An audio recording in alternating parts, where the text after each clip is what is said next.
Edtech companies are growing like wildfires. Are they growing because of the pandemic? Are they growing because we are seeing a change in how education is happening within the classrooms?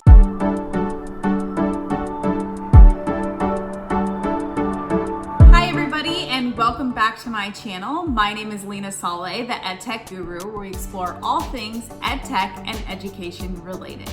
All right, let's do this.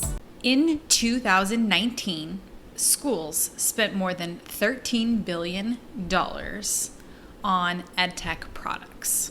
America has the largest growth and largest market for edtech products.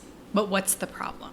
A few things really are highlighted, and I'll kind of take you back a little bit in time. A few years ago, I was at ISTE with all of these different edtech companies at a roundtable type of event. There was also a panel of superintendents and different types of school leaders sitting on the panel. Some of the conversations that were being had at the table were, why hasn't edtech solved the problems in the classroom?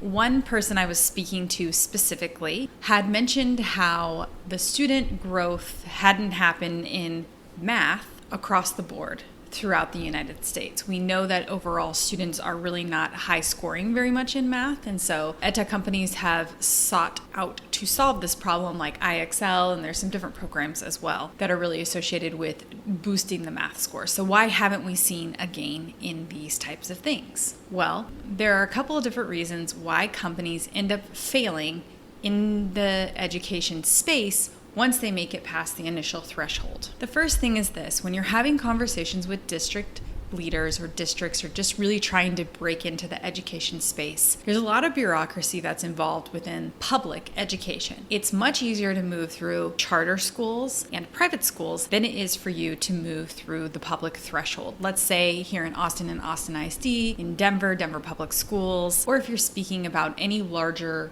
even smaller scale district, there's a couple of steps that have to happen. Once you've made it through the initial process of talking to the people that you need to talk to, if your product is above a certain dollar amount, it then has to go to the approval of the school board. The school board then has to approve it, and then it goes through another process. Before that, though, it's heavily vetted. People will investigate it, they will look at the product, see if it's meeting the metrics that they're trying to explore, if its standards align, and just a lot of different components are evaluated in that initial process. Once it gets through the adoption, however, what I end up seeing, and knowing this from the teacher side and now also seeing it on the other side, is that's it. You just adopt the product and then, oops, now we're done. However, are you really done? What ends up happening if you think about an elementary teacher? They teach reading, language arts, science, social studies, math, and sometimes some other things are mixed in there like computer science or something like that. For each one of those content areas, you have at least one program that has been adopted by the district. So it could be in everyday math. Then you also have something that's a supplemental. So let's say IXL for both reading and for math. There are different things like Eduphoria and different companies like that, but all in all, you're thinking about an elementary teacher teaching 5 or 6 different content areas, utilizing 2 different types of resources for each and every single one of those, and never once truly been trained on the product. I remember being a new teacher in the district, in whatever district I was in, and having to go to a training. However, the trainings were typically 3, 4, 5 months after I've already started using the resources. So by the time I get to the training, I realize I haven't really been teaching the way that it's supposed to be taught. And so then what ends up happening? As they say, what goes around comes around. So teachers ultimately push back and they end up not even utilizing the product. Especially if you are an ed tech product and you're in a classroom that has 3 iPads and you have a class of 25, 26, 27 students, you don't have the resource allocation to actually make that edtech product thrive in your classroom. So it falters. So why it ends up failing is because we go through this huge long adoption process, and you can talk to any edtech company from main stage startup all the way to something very veteran like a Pearson or something like that. The steps are very quite significant, but when it gets to the teacher training side of things, that's where everyone falls flat. And that's how teachers end up falling on their faces, where edtech companies end up having to pull back. We can see companies that are specific, though, to professional development. For example, Code to the Future, a very expensive comprehensive program utilizing free resources to teach teachers how to teach computer science but integrate it into all of the other things. This year, very under the radar, they have stopped servicing all schools. So then you're also left, what happens when your company falters and fails? Then what happens for the schools? So there's a really big growth opportunity in the edtech space.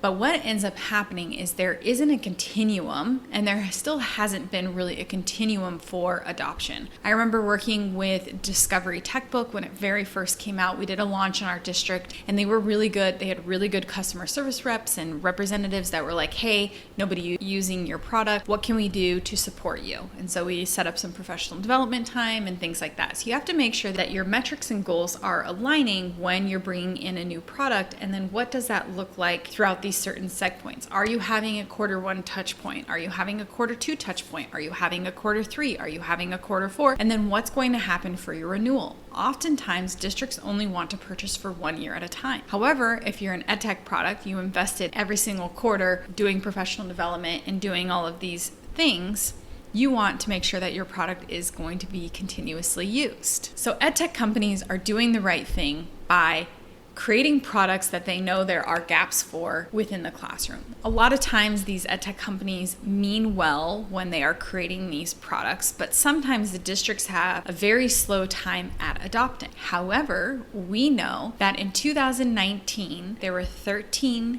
billion spent in technology. We also know that the districts are spending the money on LMS systems. COVID-19, luckily, has projected everybody into the future. I just released a video a few weeks ago talking about how edtech companies are winning during COVID-19, but that's only going to intensify, and it's only going to highlight, shine under a microscope, that districts are not using enough technology. So what can they do to do more? So this really is the edtech company's time to shine. We can see over time that there is a 16.1% growth amount per year within the edtech space, and it's only going to be projected. We're talking about this is going to continue growing into the billions of dollars. There is worldwide use happening of edtech products, easier to adopt in a lot of other countries than it is for the United States because everything is so segmented. You can look at our government and how everything worked during COVID, but the same sort of things happen in the school system. You can have 5 bordering school districts and every single one running everything so differently. So for adoption purposes, it's really tricky. And with that, investments are also growing within that space. We see companies thriving that are LMS type products like Docebo and Google Classroom. Apple's being released a lot of things right now, and a lot of people have purchased iPads because they're easier to use for the younger kids. You see IBM and the cloud being used, and Microsoft has really become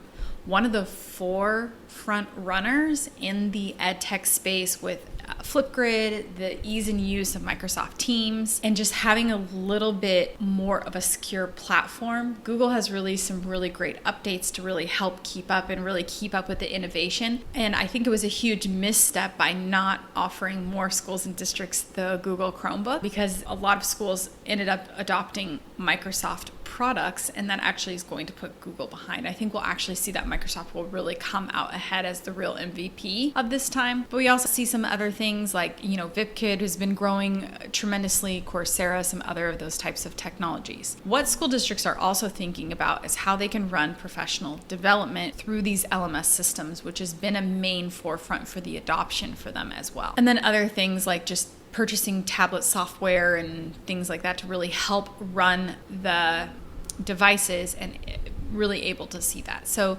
really right now, LMS systems are really the largest share in the market, and they will continue to grow, especially with COVID-19. So we need to just kind of keep on the lookout for that.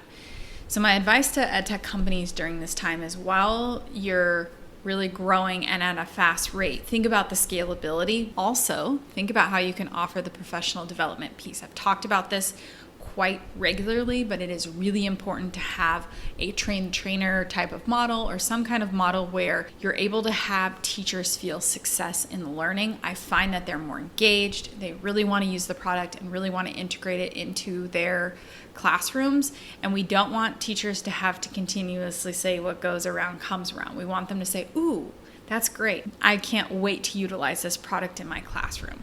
So EdTech companies, I really want you to be thinking about that and be thinking about the growth potential that's happening within the space. We know LMS is happening, but with everything else, there's going to be more tool adoptions than there has been. And hopefully the phasing out of, purchasing things like textbooks and that type of thing. Not saying that they're not needed, books for students learning to read and things like that, but I'm talking about real heavy textbooks. I know that a lot of schools are still utilizing them and still keeping with that old model, but we know that COVID isn't going away and that it's really shifting the way that we are interacting with our peers and working with other people. So it's going to be really important to utilize that professional development type piece, especially with the growth potential that there is for this year. If you have any questions, as always, please remember to like, share, subscribe, and comment below. I always love hearing from you and your feedback. So until next time, bye. Once again, I want to thank you so much for following along on this journey. Please remember to like, share, subscribe, and comment below. And until next time, bye.